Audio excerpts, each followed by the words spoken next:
Here we go. Alright, welcome back to Nick Lenz's Comic Corner, classic, lesser known classics. This is episode number 3275 and Doubleshot 3169. I have an IDW trade and I have a trade. Well, technically this trade, the trade is published by, I think this is published by IDW. Let's see here. Published by IDW and a trade for DC Comics. First up we have is Usagi Yojimbo, Volume 34, Bunraku and Other Stories. This collects the first 6 issues of the Usagi Yojimbo run for IDW. Yep, the first 6 issues. Yep, another one of these. Now, by the way, in case you're curious though, like how many more after this one? There are at least 2 left for IDW. Yep, 2 more. And that's it. And then all that's left to go is Fantagraphs and the current Dark Horse stuff. So, stories in here are Bunraku, Hero, Adachi, and Swords of Agashi. By the way, unlike other previous books, it doesn't have like table contents. So, Bunraku is basically this. We have this guy fighting off these creatures and rhinoceros.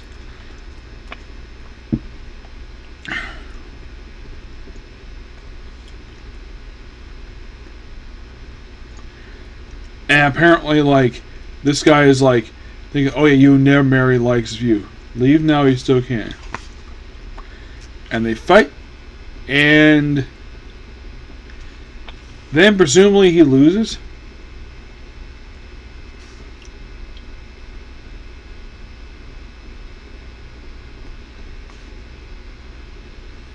Kingdom Hill.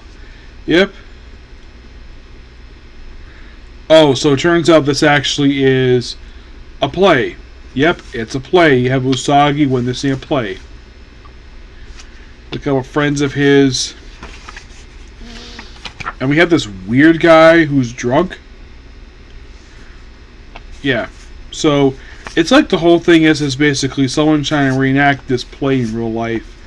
And Usagi is just wrapped up in this stuff.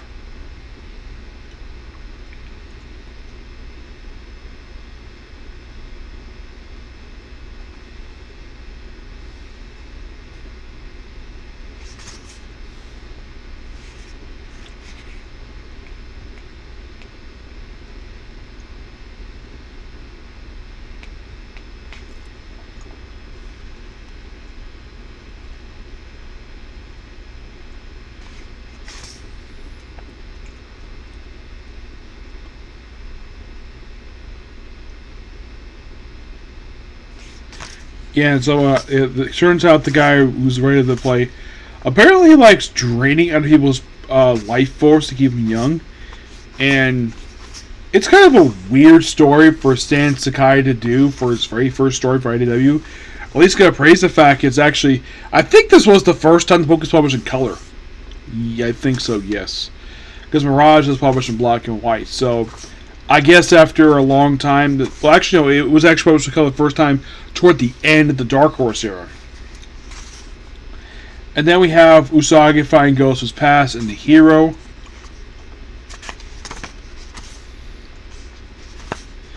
Yeah, it's more like you could think of this early on stuff here, just Usagi just wandering to stuff related to stories. And there's no action here per se, but then apparently where like this woman dies, and then apparently the guy, her father, is told she's dead. So then he proceeds to commit senpaku, ritual suicide. And then Adachi is just basically just him actually going to the very battlefield. This. So he goes to the Adachi plane, which apparently, according to this, is actually the plane where he actually became a Ronin, where his lord died. And you have a flashback to it, which is basically very well recreated by the course same artist. And then he goes presumably where his grave is. And then he saves some lady's house. Monster attacks.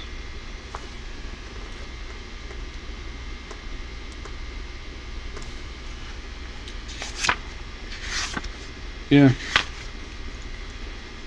It's a nice standalone story there. And then we have the Swords of Agadu. We have Gain make his first appearance in the IDW comics. Yep, this comic's first comic he appeared in IDW. Yep. He has most with two people work together. I think his name is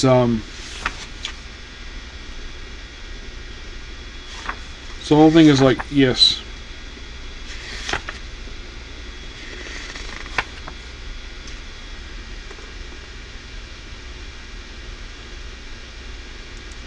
Anyways, yeah.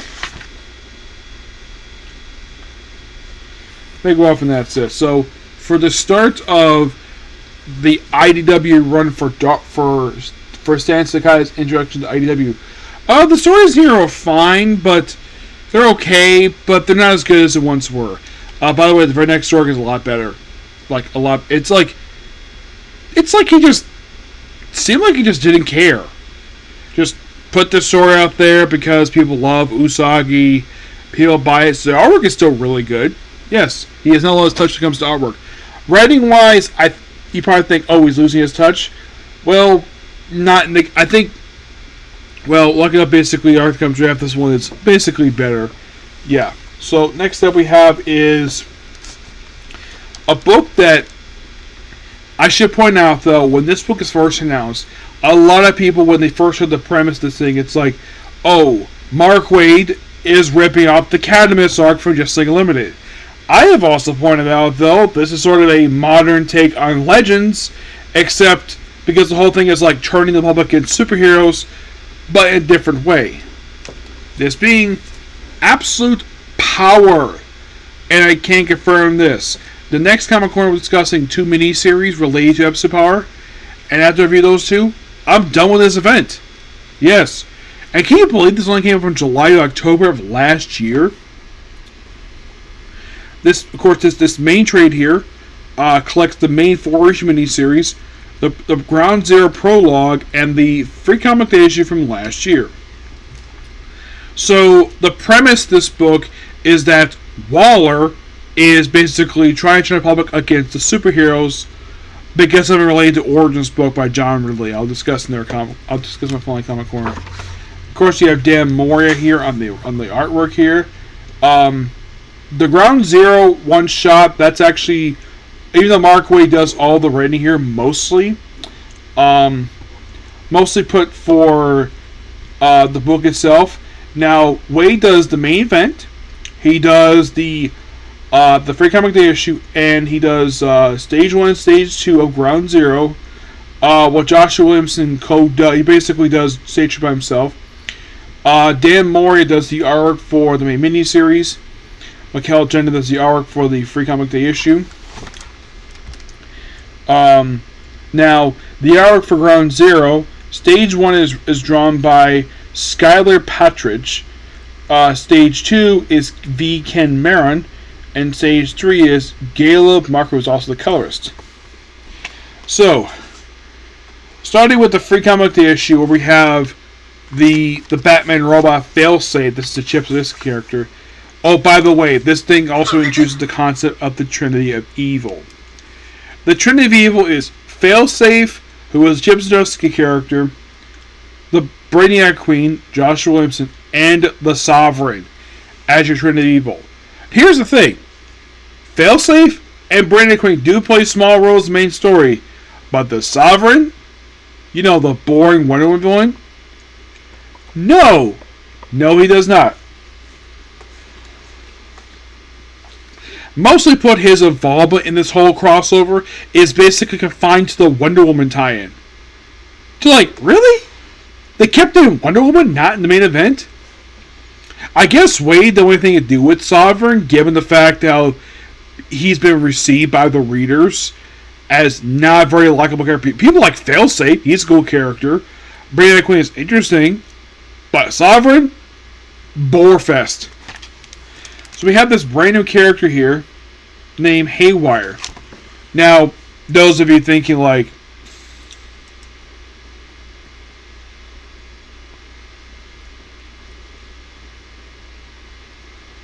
is Haywire here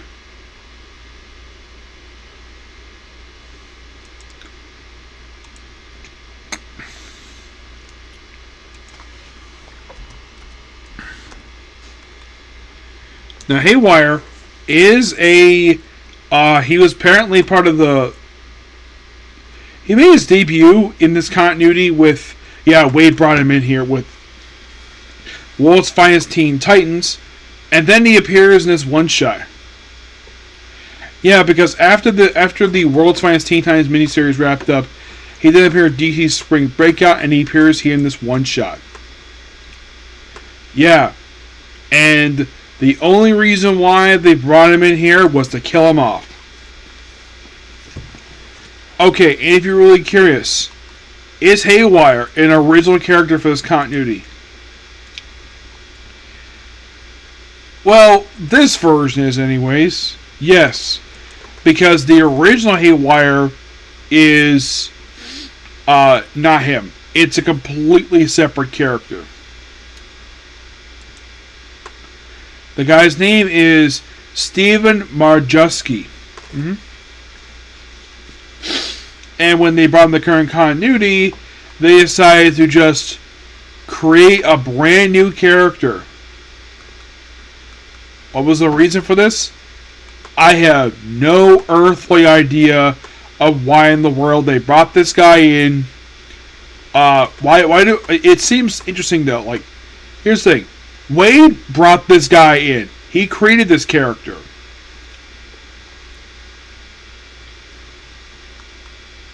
He created this Haywire character.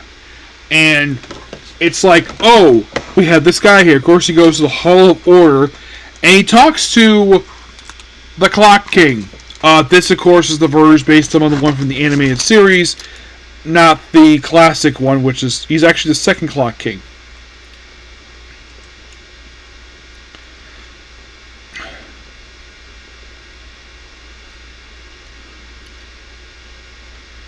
Which... This is William Talkman. He's the second Clock King. It's kind of weird with this guy. They also have another character named Billy Talkman, who's also the Clock King. And there's also another Clock King, who clearly is based upon the original version of the character. And you're like, why the heck does DC have 3 different Clock Kings? I have no idea. It's weird. So then basically he's like, yeah.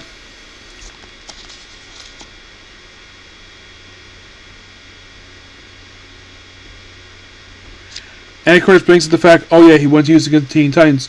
Yeah, that was in the World's Finest Teen Titans miniature, which the editor note design here for some reason.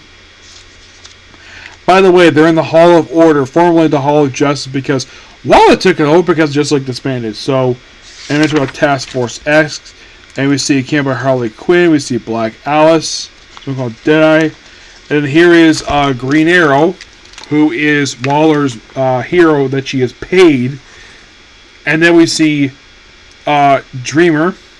Like, yeah, basically it's like, yeah, we test out his abilities where he just dies. And apparently, get this, he's not the only one. They apparently also experimented on Jolt, Fire King, and Zebra Man. You're like, what? They experimented on these guys?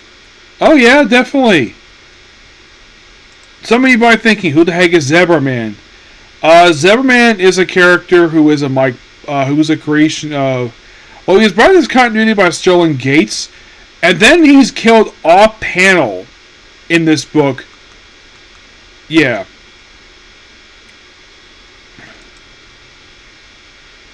And Dr. Phosphorus is mentioned possibly a target. And there's also Jolt.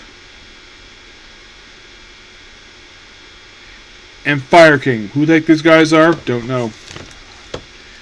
So then Dreamer is still coerced, basically. And of course, see the future where Waller has the superheroes in chains. And it leads into Ground Zero. Or it's basically like, the whole thing with this is basically how Waller gets her prison on that island, which is basically, well, our main villain headquarters throughout the story. And she does this by having Dreamer kill Jade Nakamura's mother, who is the president of the country. Also in the story, she decides to revive the Time Commander, who was killed in urban legends, which they brought it up here. And by the way, this actually is the original Time Commander. Yeah, this is the original one.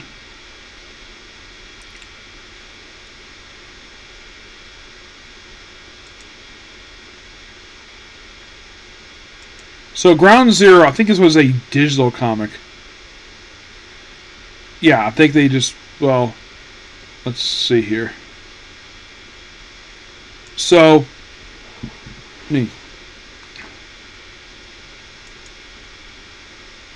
So Time Commander is one of the forgotten villains. And if you're really curious though, is this the original version of the character or is that going? Oh yeah, basically this is the original.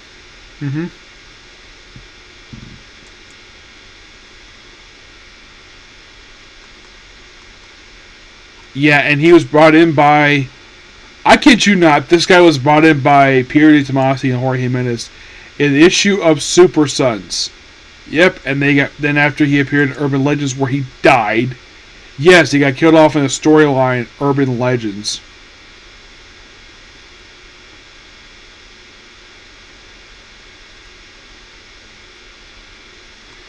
Yeah, and if you're curious, was Batman killing him? No, it was somebody else. So he's revived here after dying. And then he meets Failsafe, and then we have this. And he's like, yeah.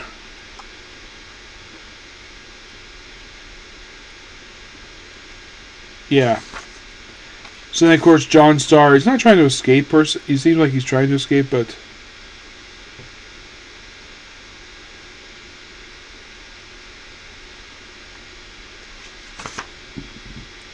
Yeah, then basically the Josh Williams story related to Brainiac, where Brainiac Queen, this is how her evolved in the story.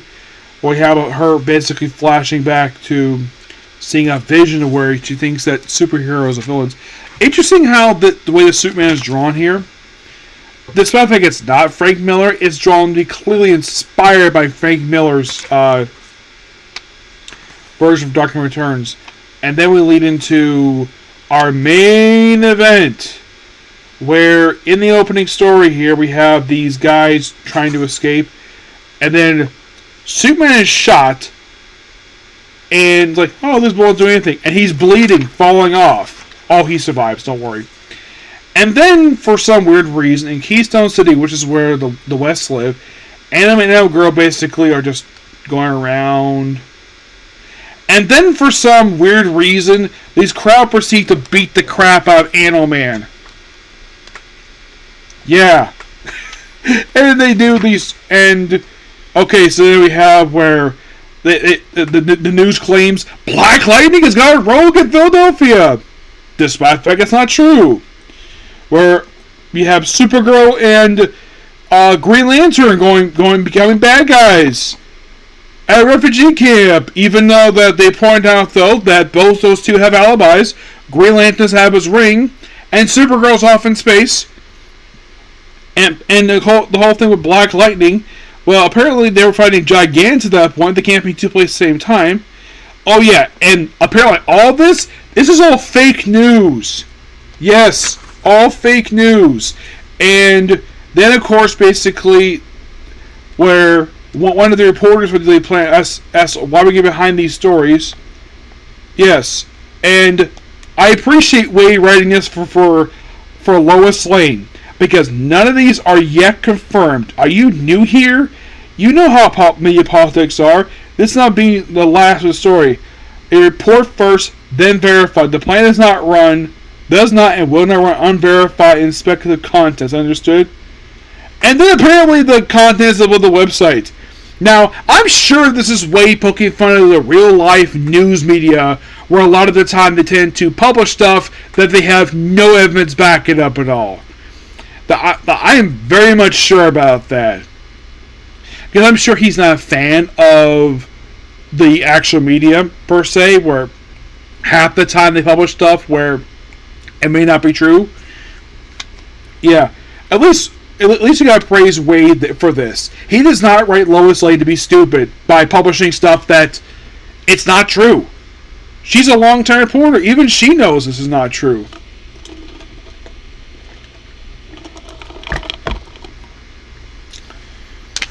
Yeah, and it's all Waller using Brainiac Queen to manipulate the public for this. And mixed up with Starro and all this other stuff. And they're fighting off against all these people here, and the heroes know that the news is bullcrap.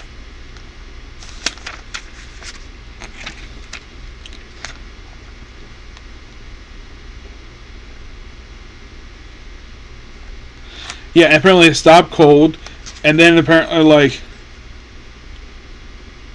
then we have this fake news. Everyone thinks, oh, the superheroes are bad, even though they're really not. And they're being attacked by Then all of a sudden, these Amazos show up. Yes, Wade decided to bring back Amazos, except for having one. Let's have basically a whole team of them attack the superheroes and steal their powers, including stealing the power of the Spectre. Yep, the Spectre. For reasons. And then and of course the Amazos hold on to this power throughout the entirety of this event. And somehow, someway, Waller has brainwashed Superman's son John in this story. And yes, I know my friend Tivia is not a fan, still not a fan of the fact Bendis decided to age up John Kent to a teenager, even though that he was 10 years old for some time. And said, like, oh, let's age him up because reasons. I'm not sure why Bendis did that for. So, while the distinction taking people off the board, obviously, it's like, yeah. Oh, yeah, and Superman obviously survived this extra video on the page of Superman where he's wearing his black Superman suit, which I thought that was so cool. They brought back the Soul Suit out of storage. So, and Nightwing gets everybody's attention because he's leader of the Titans. It's like, and then we have someone just like up on top levels like, for those of you who may not know my name is Nightwing, and these are the Titans. We're going to get through this because we know somebody Waller doesn't. What we're capable of. She thinks we're foe without super strength or heat vision power rings. Please, if we wanted to, villains believe their motives are universal. The only one Waller understands is her lust for authority and domination. She would never hear the call of selflessness. She would never recognize the will and commitment of each and every one of us to protect the helpless, to fight against injustice and tyranny regardless of the odds. And that'll be terrifying. I love the fact basically in this thing here, we have, okay, so we have Cassie Kane, we have the Ted Core Blue Beetle, Black Canary, Judy Garrick. This here is, I kid you not, that's Damien who looks a bit older than he's supposed to be. That is Al Pritt. Not Al Pritt. This actually is Atom Smasher. And then we have two more sidekicks here. And of course, basically, Batman's so proud because the Titans have stepped up. So then, of course, we have them get special armor. Yep. And you have Wonder Woman kind of going back to David Finch armor for this story here. Yeah, ditching the outfit that was designed for her by, if I remember correctly, I think it was Nicole Scott who designed this costume. And she's had this costume out for 10 years and still wears it, by the way. Yes. And then we're introduced to Airwave. Yes, Airwave. And somehow they find what the superheroes are in the fortress. Yeah, they somehow find what they are. And of course, a Mazo comes after them, and of course, everybody proceeds to leave. And of course, the distract Brainiac Queen, they smash the globe, and of course, basically, and of course, NFI counter, Project Black Zero initiates self-destruct. You have to presume to destroy the Fortress of Solitude, but don't worry, everybody survives. And then you have Green Arrow going through the stuff for late and finds an hourglass in the storage. We have Armory Mark, one is the key, the other is Matter Mask, the other is the flat strokes. Really cool the fact Wade throw that in there. I know it's Dan Moore, and plus, yes, obviously this cover here is a clear homage to an old Tommy McFarlane cover, where you have Batman instead of basically Wolverine, and you have in the panel in the back wing in the Bat ones, you have Brainiac Queen, Amazo, and Failsafe. But great job, basically, Dan Moore for homage and classic Tommy McFarlane cover. Hawkgirl doesn't do a lot in the story, so yeah, everyone thinks that they've lost. You can see Red Tornado here, and they're hiding in Themyscira of all places.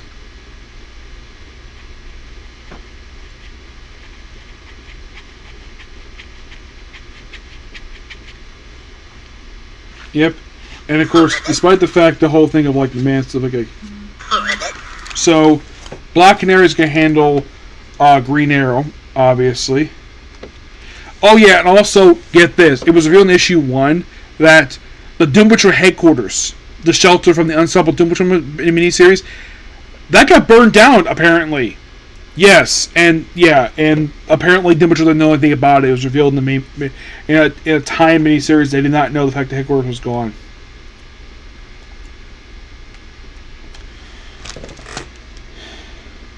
Yeah, and I mentioned stuff here that happened in the Task Force 8 miniseries, and the stuff here in China with Failsafe.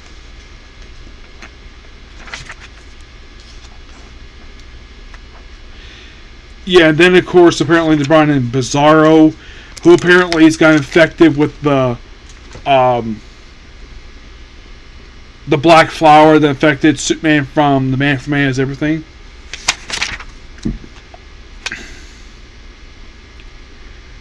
And you have Deadeye basically shooting, but nope, doesn't affect Aztec here.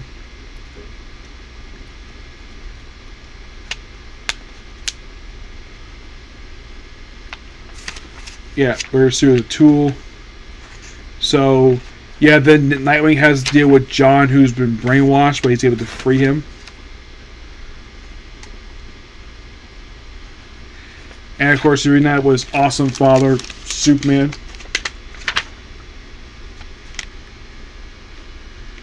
And the fact that it's revealed that, that Waller is building a multiverse army in her Suitmax basement. And then, of course, basically, Oliver gets slapped after, and Brainiac Queen got her cyber ass got kicked to put your mouth. All I'm saying is that, like, one thing lately it's Task Force 7. Yep, and of course superheroes launch a big assault on the Max prison. Yeah, basically Starge Steel basically is like, they're outgunned, it's almost tragic fire. Like, what the hell are weapons? Arrow? Yeah, 3 against 1. Yeah, and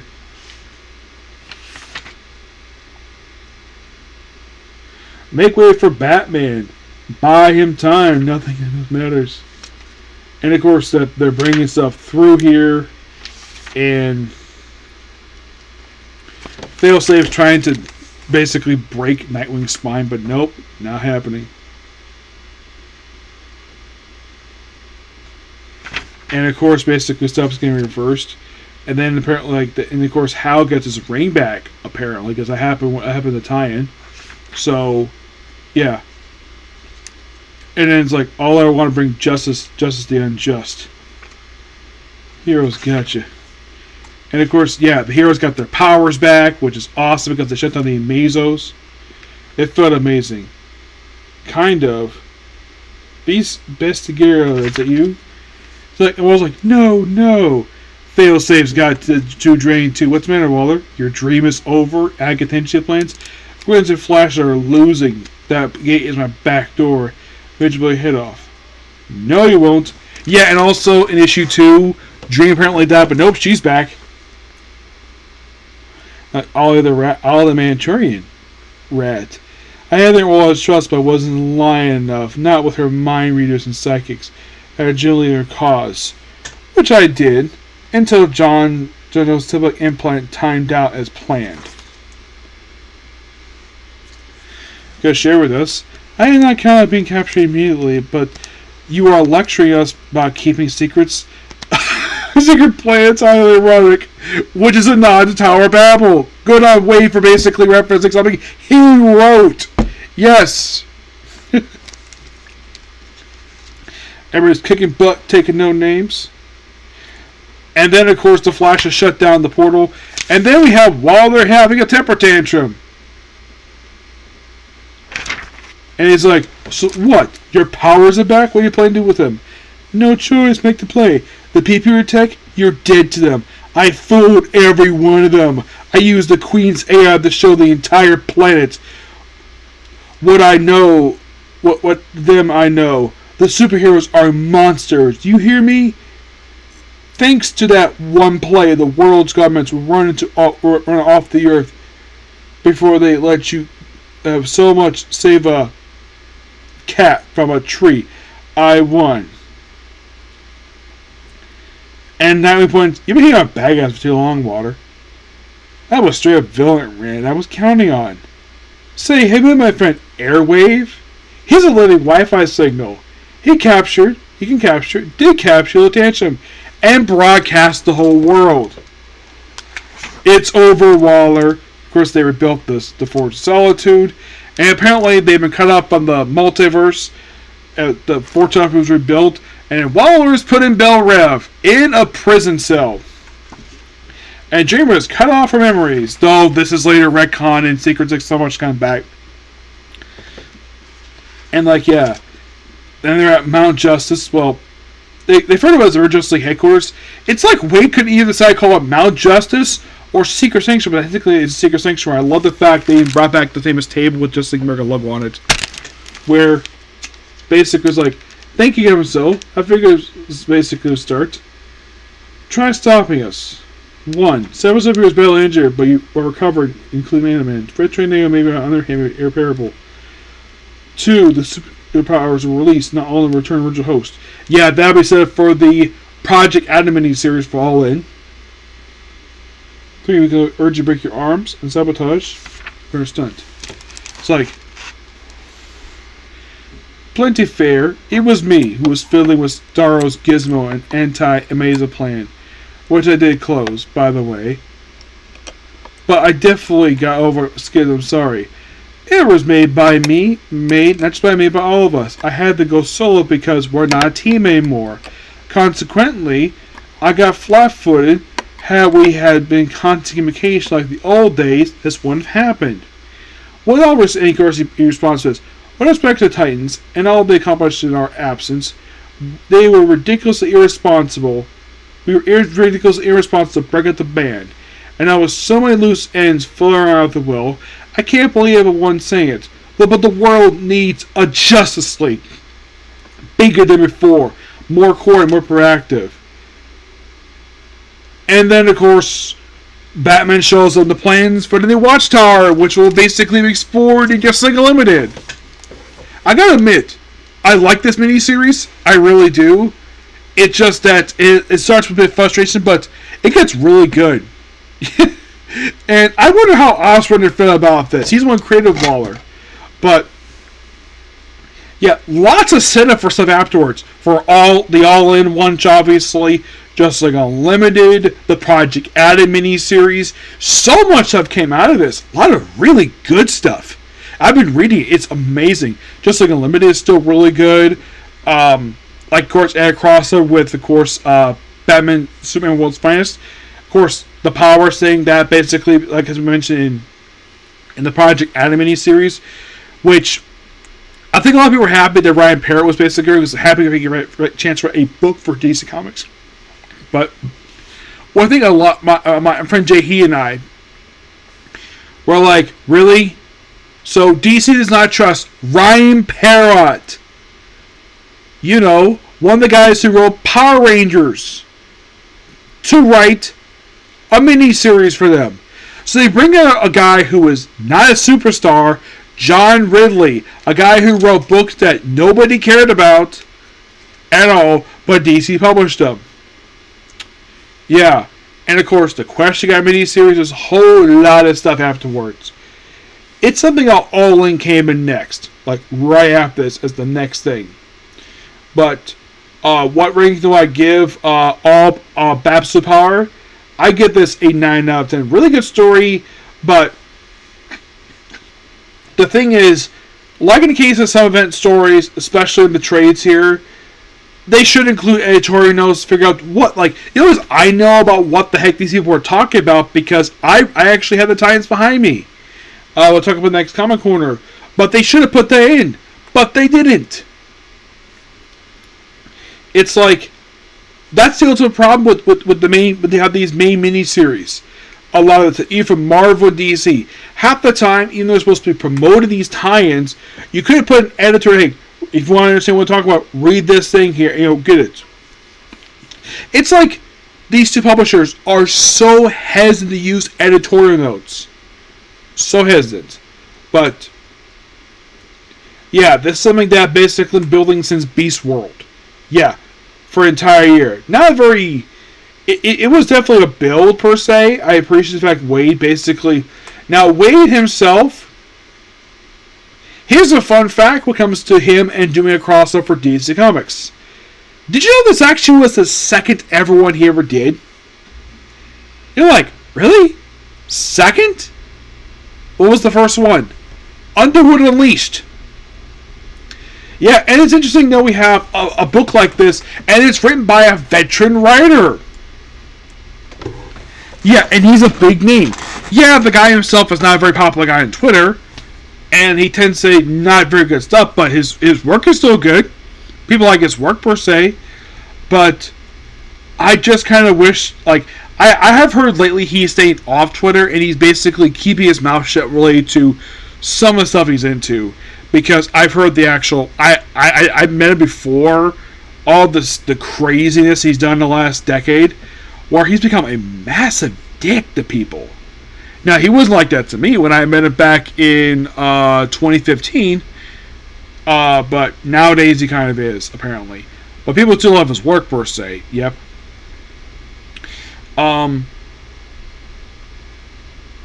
yeah, that's particularly a particular video. Please be sure to like, comment, subscribe, turn notifications. Next up, our last crusade of the rise of a new world. Okay, thanks, video. Bye.